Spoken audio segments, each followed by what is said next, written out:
A very good morning and welcome to the Friday show. It's the Early Edge, and we are brought to you by BetMGM, the sportsbook born in Vegas. We got Larry Hartstein in the chat. We got Liddy in the chat, Stephen Cook, Ryan Woods, Ryan Dietrich. Thanks for being in here. Let's take a look at how we did yesterday before we bring in the stars of the show. And we've got an extra star on today's show to cover all of the madness. But oh boy, look at this. 8 wins and 1 loss. We pulled over Tom's play and my play from earlier in the week. We have 8 wins. The SportsLine picks go 3-0. Credit to Tim Doyle, JLC, and of course our producer pick. That was courtesy of Ben on the 1s and 2s. It's 8-1 today, 6-2 yesterday. We've had one losing record recap screen in the entire month of March. I'll say that one more time because it's March 21st right now. We've had one losing recap screen in the entire month of March. We are really rolling. Listen, it's always going to go the other way. But for right here, right now, things are looking really good and perhaps even better for you on BPE Friday.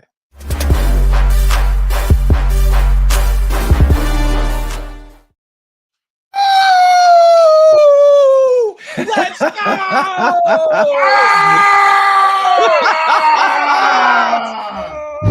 We got Bucket. We got Zack, who's like, I don't show up on Fridays usually. I don't know what's going on, but he's participating. We got Danny Brasco with his classic shadow boxing. Must be UFC fight night. And we got Chip, Patterson. Buckets is just knocking stuff around. That's how excited we are in here. But we get a little bit more excited. We get a little bit more amped on a Friday when we have our Chip Me Up. Good morning, see you. Good morning, Buckets. Good morning, Danny. Good morning, Zach. Good morning, Ben. Good morning, Early Edge fam. And a happy first round Friday to each and every one of y'all. Because this is the day when you might be looking for the dogs. Or you might have that dog in you. Because we have a full 16-game day of college basketball March Madness. And look, hold on to it because it'll slip through your hands like sand if you let this March Madness get away from you. Soak it in, bask in it. Let's go. 14 picks today on this show as well. We got SportsLine picks. We got Zack jumping in here because we need some more college basketball muscle. Zack, I got to go to you second here. First of all, greetings to BPE Friday. And it was probably a little surprise on the intro. With all that said, how you feeling, man? We got day 2 of the craziest 2 days in sports. I feel great. I feel like I just came in from the nightclub hearing that intro from Chip right there. So let's go. But March Madness, I'll tell you what, the Mountain West, how can we continue to see this happen? San Diego State, Utah State. The good thing is one more year of it before the conference just goes bye-bye as most of those teams are going to join the new Pac-12. And then one thing I saw, there was a little bit of a trend yesterday on teams that played their conference tournaments early and were done. Gonzaga, they were done on March 11th, straight up blowout against Georgia. We saw Wofford get a very slim cover against Tennessee. They were done on March 10th. And then Drake, of course, they got off to a great start. So that's something to take note of for today and for next year for March Madness. All right, Will Drummond says, I need a little chip me up this morning. Let's go. Buckets, you were excited this morning. I don't know. Did you end up filling out a bracket, and are you feeling kind of like, hey, like people don't care about soccer right now? Because you got a few picks here. We're trying to make some money at the end of the day. It is tough, but you have to respect the importance of March Madness. And it's kind of like when we've got Champions League or the World Cup going on. Like, it just doesn't matter what else is happening. There's some events that are so big, you just got to focus on that. That being said, I've helped us make money on 2 shows in a row now that I've been on for the Early Edge during international break. We're going to go for 3. But in terms of my bracket, totally forgot to do it. So what I did was I copied Chip's team for team. And that's how I'm doing it this year. That's pretty smart. Chip, how's he doing so far? Buddy, that Louisville upset for the second round, not looking so good. You know, we make all that big deal about how they were playing in Lexington, Kentucky, and might, bode poorly for Auburn. Yeah. And I am not going to place blame for my losses, but I thought that Louisville did not bring what it needed to. That was a team that showed up about 20 minutes late with a poor scout. Like, Ryan Ashworth should not be given that much space. Pat Kelsey was the ACC coach of the year, but he got outcoached by Greg McDermott in that game, both in terms of preparation and scheme. So again, this is not like my bad call that I'm going to place at the blame of Pat Kelsey, but that was a super disappointing performance. You know what it was like? It was like Oregon getting run out of the building by Ohio State. Congratulations. You won 18 conference games. You had this amazing resurgent year, and you showed up when the money was on the table and you laid an egg. So Cards are going to have to lick their wounds a little bit and fluff their feathers, but the Jays advance to take on Auburn on Saturday. Well, we got to get to some picks, but Danny Brasco, I got to bring you in here before Buckets gives out all of his soccer picks, and that's where we're going to start. Now, we've got UFC this weekend, and I know you've got picks for that, but you've been dabbling in the madness as well. Absolutely. I've been tailing some great SportsLine analysts like yourself, Mike McClure, Tom Casale, and my tournament has started with a 2-0 beginning with BYU cashing for Sia, and Mike in a thriller with Michigan. Oh my goodness, they really let UCSD get in there. Yeah. When they even took the lead late, I was sweating. But Donaldson, I mean, wow, what a clutch three to take the lead right back. And yeah, man, they got it done. Wolverines advance. So 2-0 start for me. I'll be tailing a lot of you guys in the chat. A lot of great information. I'm just scouring the Discord, just downloading everything and making my own plays based off your guys' intelligence. So loving the madness, and the UFC's been on a roll, man. The dogs have been barking. Let's keep it going all across the board. All right. Liddy says, if we get over 200 likes during the live show, we will get the Luck to Cash Smash It crew. The more likes we've been getting, the more we've been on this streak. And Liddy has been a big part of that. So make sure you hit the like button so we can continue this mojo. Buckets, start us off with some soccer. Speaking of dogs barking, boo, boo, boo, boo, boo. Let's start with a big plus 140 underdog in the World Cup qualifiers taking place today during international break. We've got Poland taking on Lithuania. Poland are obviously the better team here. This is a team that should win by 2 or 3 or 4 goals. I mean, they've got Robert Lewandowski still in form at 36 years old. This is a team that should dominate. However, their best goalie retired from international play. Szczęsny is no more, which means my dog is pissed off, first of all, but what that also means is that Lithuania is good enough to score here, because right now anyone is good enough to score against Poland. BTTS is a must-take for me because it shouldn't be plus 40 right now. I understand Lithuania doesn't have the striking talent that Poland has. It doesn't matter. Take this BTTS at plus 140. Then for our second play, we go to the Welsh Premier League, where Aberystwyth Town is taking on Britain Ferry. And I tried to find a March Madness example to kind of help show who these two teams are, but I don't know anything about March Madness. I'm not going to pretend like I do. All you need to know is that defense is optional when these teams play. Not even optional, it's non-existent. These teams have played 4 times in club history. The score lines were 2-3, 6-1, 2-1, and 4-0. Two just horrible teams that play offense and nothing else.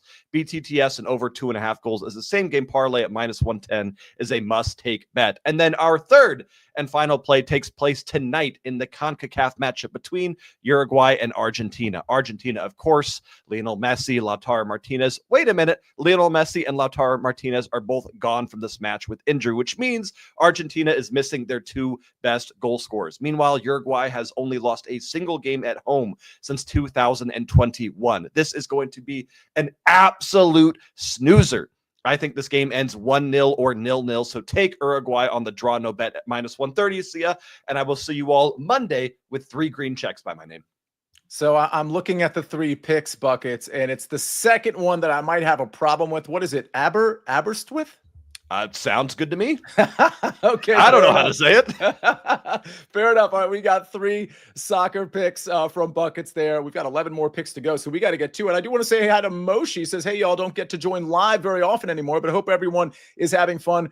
Great March Madness start. Thank you, Moshi. Thanks for being in here. We miss you being in here, but thanks for dropping in. KC3 is also in here. Richard Pierre is on the march to 200 likes. We're like to 125 already, so let's get to 200. All right, Chip Patterson.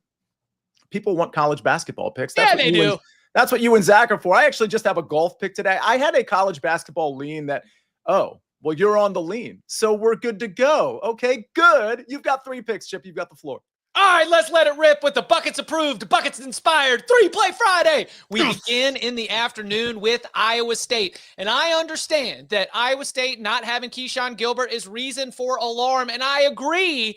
But that's with the big picture. That ain't in this matchup, because Lipscomb comes in with one of those precision offenses that we see from a lot of mid-major champions. They move the ball around. They work the shot clock, a lot of passes, try to find themselves an open shot. But here's the problem against a team like Iowa State, the team that is very aggressive defensively, a team that does a lot of deny, that blitzes the double team, that gets in your face and checks your chest. I don't think they're going to be able to get into their offense. I'm going to take Iowa State. Over the course of 40 minutes, they can cover this even without Keyshawn Gilbert. Then, oh my goodness, I'm just holding on for dear life here because the Mountain West has laid egg after egg after egg after egg. But I do think that we've got a wrong team favorite situation with Richard Pitino and the Lobos. I think that New Mexico has what is necessary to be able to cause some problems for Marquette. We've talked a lot about Marquette and how they've been backsliding over the last half of the season. This is a great guard matchup, which we love in the tournament. Donovan Dent on one side for New Mexico and Cam Jones on one side for Marquette. Ultimately, I think it is Nelly Jr. Joseph, the New Mexico center, and his ability to defend the rim that is going to make Marquette's offense a little bit clunky. I like the Lobos to advance. Let's go New Mexico +4 just in case. And finally, the nightcap where I will be at as soon as we get done here. I'm hopping in my car, driving over to the Lenovo Center. Last game of the day there will be UConn and Oklahoma. A lot of talk yesterday at the player availability about how when Big East teams get out of Big East play, the game speeds up a little bit. Oklahoma don't play a lick of defense, and I think they're going to give up a lot of buckets to UConn. Oklahoma has been putting together overs, putting together games in the 150s, 160s. Heck, they'll even get to the 170s, and I think that this is going to be just that type of matchup. So I like anything all the way up to 150 here. UConn, Oklahoma, over 147.5. Yeah, I like these picks. And in particular, I like the New Mexico one, just so everybody knows. That was my lean. I was going to put that in as an official play like I did BYU yesterday. I did get a little scared off, Chip. I mean, this Mountain West thing, like I was hoping the trend would at least look a little different, even with the L's, maybe look a little different. But, you know, when it comes to Dent and Cam, like Dent is just one of those guys that I feel like is classically made for March Madness. He can get to the rim, create his own shot. I just feel like if they just let him take over, they can win this game. I agree. I mean, it's the other thing that I'm a little bit nervous about. There's two teams. Like Will Wade handled it great, right? Like he came out, he was like, yes, people are talking to NC State. Yes, attorneys are taking care of this now. My players are playing hard because I've told them maybe you can come with me to NC State, right? Then we see that McNeese turns in a good performance.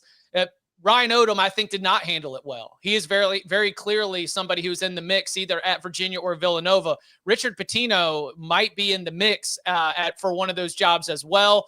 I'm worried about that. I'm also worried about the Maryland Terrapins, a team that I loved a lot. But Kevin Willard is out here at the press conference talking about how they need to get their NIL up, talking about how it's hard to negotiate a contract extension when the athletic director is about to leave for SMU. So, you know, soft factors, right? I mean, there's the data, there's the hard factors, but there's some soft factors right now. And I'll be looking at New Mexico and Maryland and keeping in the back of my mind the coaching carousel today. Zach, can I ask you about the New Mexico game? And only in the sense that, like, it is very easy to be like, let's just fade the Mountain West teams. Do you have just an opinion on, because I think that's an okay narrative, but I also think there's the opposing narrative, which is, well, Marquette's just not very good, and maybe the Big East isn't very good either. I understand Creighton just smashed Louisville and all this, and St. John's is a great team, but outside of a couple of teams, it looks like maybe the Big East is soft too. Yeah, no, I agree with Chip on this one. The only thing I worry about is Donovan Dent handling the basketball too much and Marquette being able to adjust to him, because that has been an issue with New Mexico during the season. And that's with a tight spread like that, you never know towards the end on a 4-point spread that could flip at the end there. So if Donovan Dent, I would say that if Donovan Dent plays a B game, that's all he needs. But if he plays a C-level game, New Mexico's in trouble. Buckets, go ahead. I apologize in advance. You guys have to remember that it is not a joke. I have not watched a second of March Madness. It is just not for me. So when someone in the chat says Buckets is the student manager of McNeese State for the early edge, I need to know if that's a compliment or an insult. Yes. It's a huge compliment. That guy is awesome. He's the sensation of the nation right now. Guy has more swag than I have in his pinky than I have in my whole body. So I think it depends on people's perspective, but I think it's largely a compliment. His name is Amir Khan, and he's the first student manager to ever land an NIL deal, which is pretty crazy. He does a walkout with the team. The team is totally behind him. He's a rapper, and they're just kind of like walking out, and it's like kind of a cool vibe, and it's all over Instagram and social media. So look up McNeese State student manager, or look up Amir Khan, Khan. It's wild, and it's the vibes are so high with McNeese State, and I do think it actually, there's Amir Khan right there. The kid.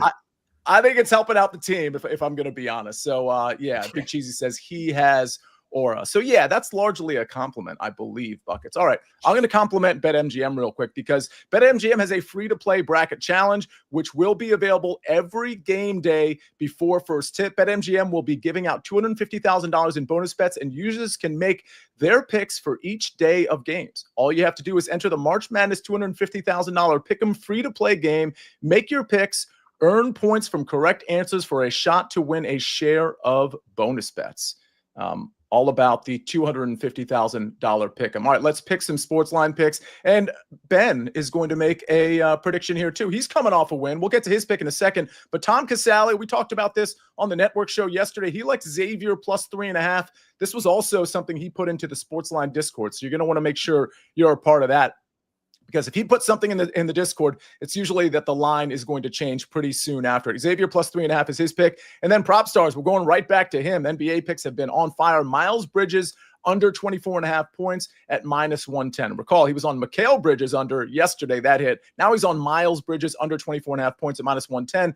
And then we got the producer pick.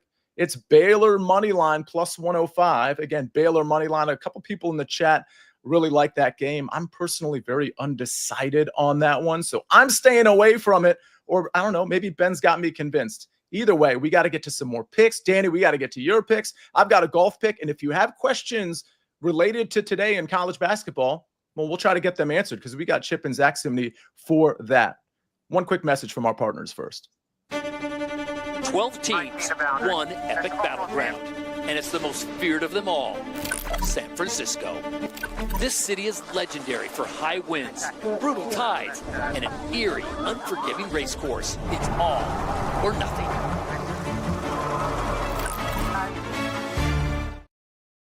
As I check to see where we're at on likes, I mean, listen, we got a lot of people watching, and we're close. We're close to 200. We're at 173. It's not bad. Let's try to get to 200 while we're live. Usually 10 minutes after we're live, we'll get to 200, 300, 1,000, whatever it is. But we appreciate all the likes right here, right now. Thanks for being in here, by the way. Will Drummond, Patrick Fleming. Let's see, Rick Funcannon is in here. Dano is in here. Let's do a quick golf pick. I'll get that out of the way. This one is around, I think, like 12:15 or so this afternoon. So we still have a couple hours. This particular head-to-head matchup is only over on DK. If you have a 3-ball that you like, that you because you don't have this matchup available to you for some reason, hit me up in the Discord. I'll check in there, but you could also hit me up in the chat or on Twitter, and I'll try to, people who have messaged me before, whether it's privately or just, tagged me on a tweet, I usually get back to everybody on that. So if there's a matchup you like, let me know. I like Jacob Bridgman over Harry Hall. It's minus 115.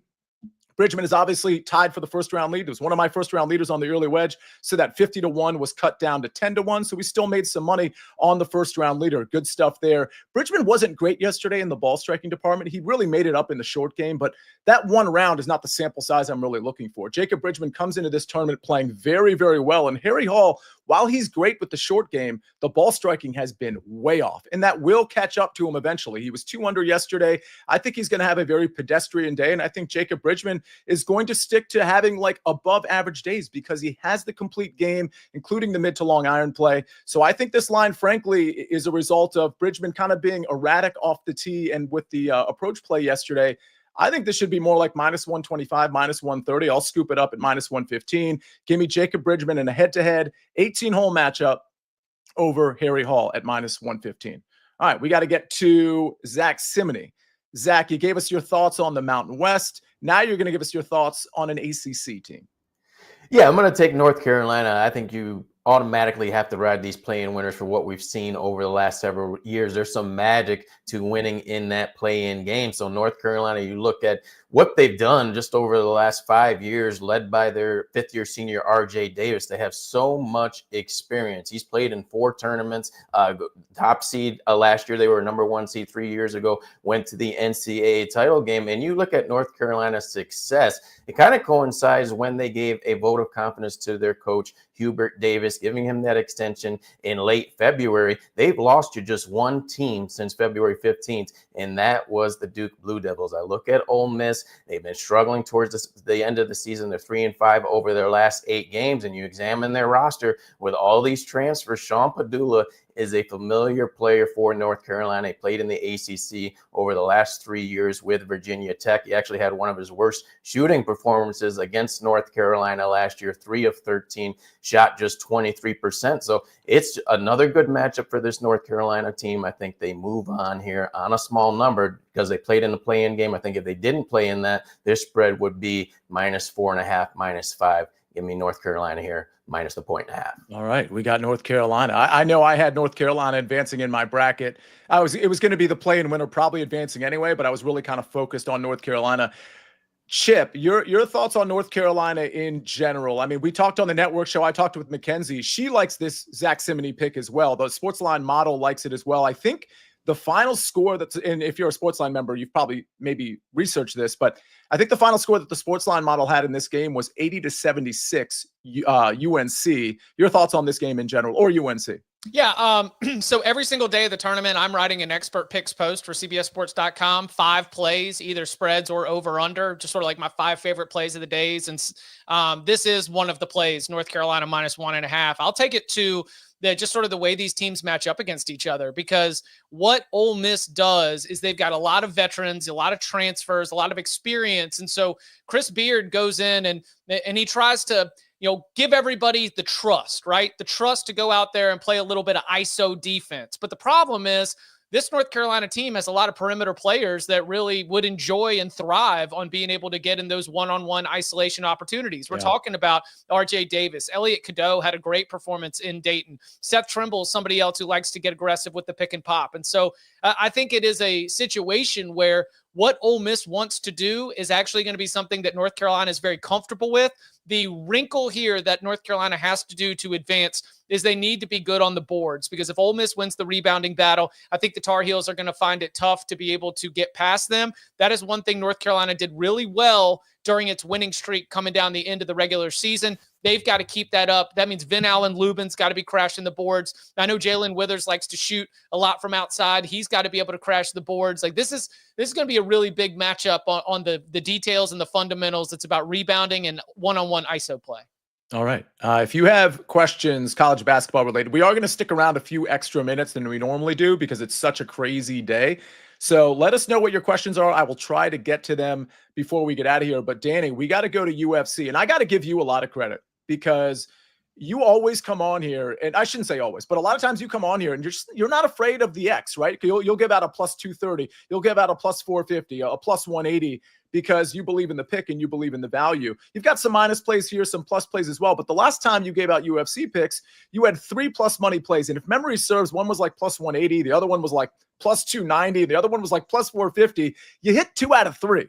So, I mean, I just think it's important for people to realize that somebody like as sharp as yourself and as sharp as the people on the early edge, we're not really afraid of going that plus money route when we believe in it. In this case, for UFC London, 2 minus money plays and 1 plus money play. What you got today?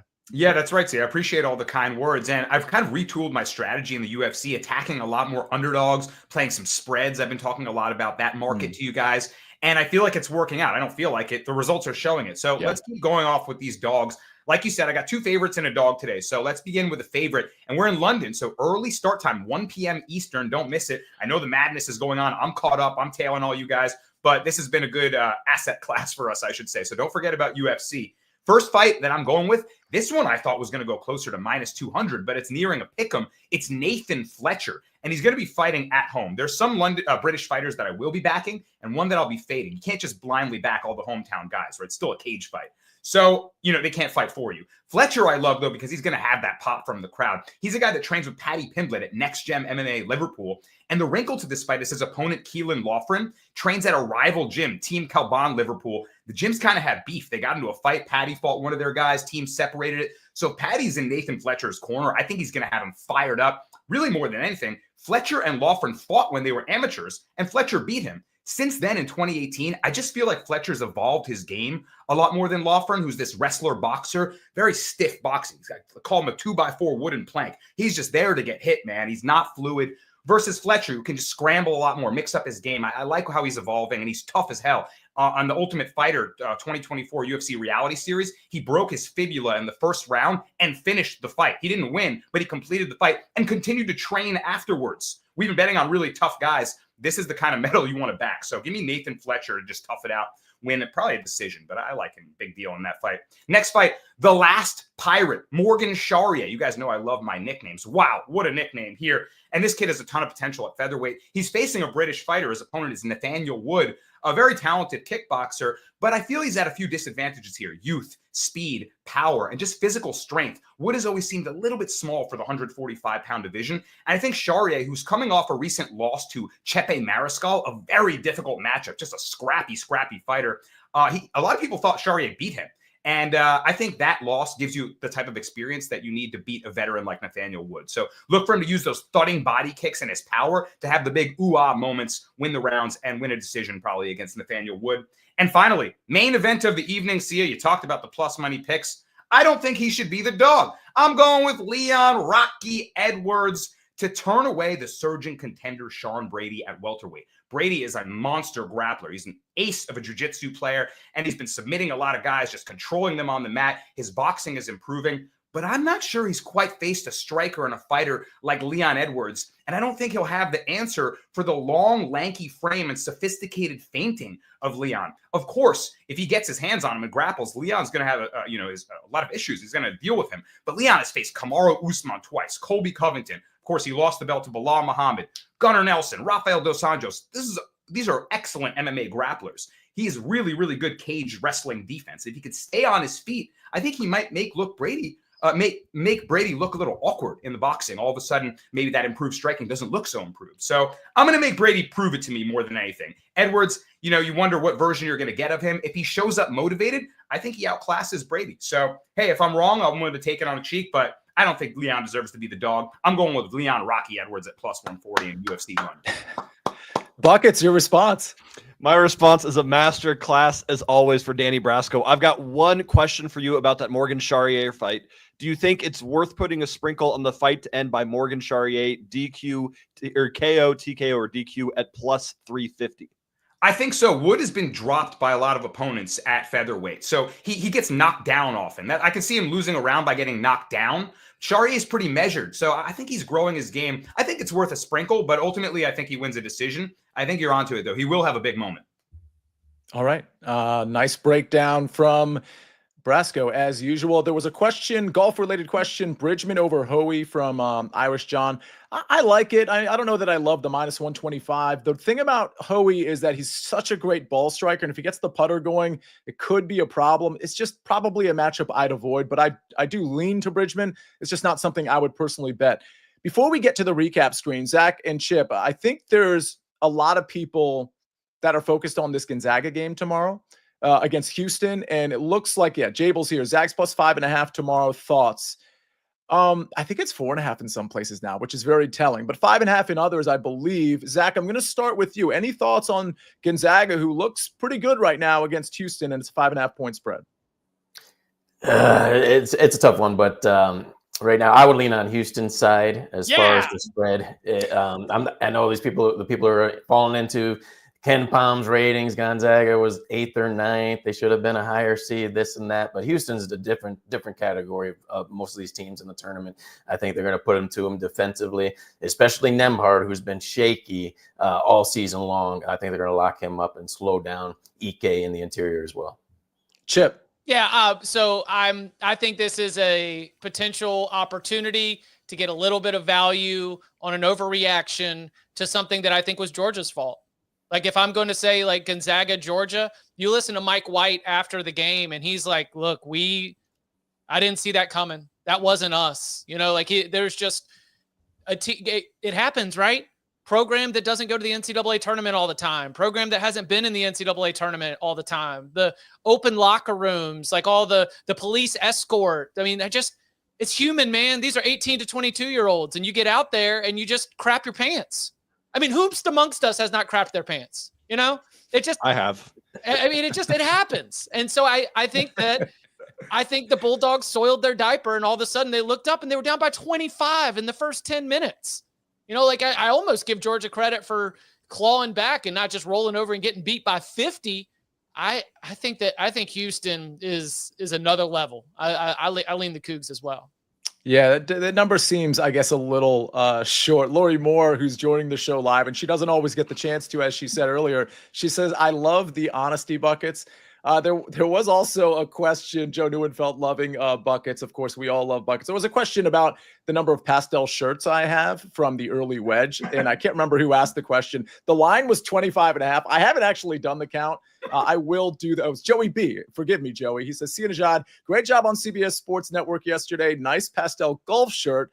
Is the plus minus 25.5 still in play? I'm going to have to get back to you. Is everybody taking the over on that? 25.5 is a big number. That's a big number. If you've got all that in rotation all at once, like in the closet, I don't know, man. You really only need about between 12 to 15. Well, see, the question is how many do I own, not how many do I actually like put on the air. Right. So that's the thing. And you see his repertoire, his color palette is just absolutely spectacular. Look, I went to boarding school. Sia was a lawyer, right? I have so many dress shirts from boarding school when I was 17 years old that I don't wear anymore. I can't imagine how many the attorney Nejad has in his closet. So I'm going over, man.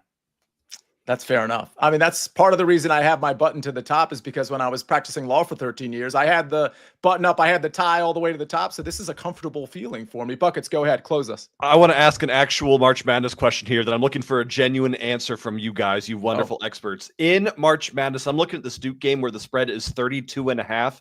Is it kind of like soccer where if you go up 1 or 2 goals, you slow down, you rotate players out, or do you just continue to pummel them the whole time? That feels like a big number, but I had nothing. So let me just tell you what Duke did to debatable power conference teams given the state of the ACC. But like this is a step down in competition from teams that they beat by 33, 35, 37. Oh my gosh, 43. That was the Illinois Fighting Illini, the 6th seed in this tournament. Duke walloped them 110 to 67. I mean, it's just. This is kind of what Duke does to everybody. So that's why you see that. And like the elite teams like Houston up huge. Kelvin SIU scores like 2 buckets. They're down 30 points. And Kelvin Sampson screaming at Houston, like, what are you doing? So I love the intensity that this tournament brings. The elite must play elite on every play. Zach, you want to weigh in on this one? Yeah, I would just say it does seem high, but you got to factor in the play-in 16 seed. Coming in there, Mount St. Mary's doesn't have size at all, and Duke just rolls over these type of teams. So it really also comes down to what does Duke's second team do against Mount St. Mary's? They still open up a huge lead on them in a big gap. So I'm not taking that line, but it wouldn't shock me if they won by 35. It also wouldn't shock me if they won by 22 because they don't care in the last 8 minutes. Probably not a line I am going to touch. Duke over 3.5 dunks at plus 115. Is that a real thing, Ryan Dietrich? Plus 115 on BetMGM. Okay. I would take the over there. All right, ladies and gentlemen, that was a long show, but we had to do it. We had an extra person. We wanted to give you all the college basketball we could on a Friday, but also soccer and PGA and UFC and even a little bit of NBA. Let's take a look at this huge recap screen here. All right, I got Jacob Bridgman minus 115 over Harry Hall. Chip Patterson's got 3 picks for you. He's got Iowa State minus 14.5 at minus 105, New Mexico plus 4 at minus 110, and UConn, Oklahoma over 147.5 at minus 115. Buckets, here we go. Poland versus Lithuania, both teams to score plus 140. That was easy. Aberystwyth Town versus Britain Ferry, both teams to score plus over 2.5 goals at minus 110. And Uruguay versus Argentina, Uruguay draw no bet at minus 130. Brasco, UFC London, Nathan Fletcher minus 112, Morgan Charrier minus 142, and Leon Edwards at plus 140. And then we've got UNC minus 1.5 at minus 110 from our Zack Cimini. Then we go to our SportsLine picks. And we've got a producer pick as well, of course. Xavier plus 3.5 from Tom Casale at minus 106. And our NBA pick is Miles Bridges under 24.5 points at minus 110. That is courtesy of PropStars. Don't forget, on SportsLine, there's many other NBA picks and picks across all of the sports. Our producer pick from Ben, Baylor money line at plus 105. Lori Moore says, great to be with you, gang.